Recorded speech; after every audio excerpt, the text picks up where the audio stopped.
వినువారు మాత్రమై ఉండి మిమ్మల్ని మీరు మోసపుచ్చుకొనకుండా వాక్య ప్రకారం ప్రవర్తించండి. విన్నవారు వెళ్ళి చెప్పాలి.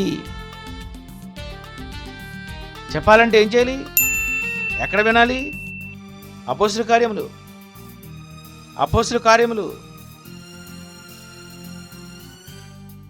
2వ అధ్యాయము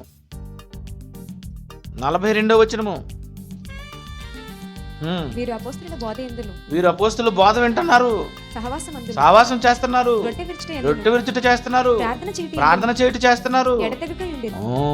ఎడతెగక ఉన్నారు. వీళ్ళ అపోస్తుల బోధ, రొట్టె విరుచుట, వాక్యం వింటున్నారు, అన్నీ చేస్తున్నారు, ఆరాధనలో పాల్గొన్నారు, ఆరాధిస్తున్నారు. ప్రియమైన దేవుని పిల్లారా, వాక్యం వినడానికి అందరూ రావాలి.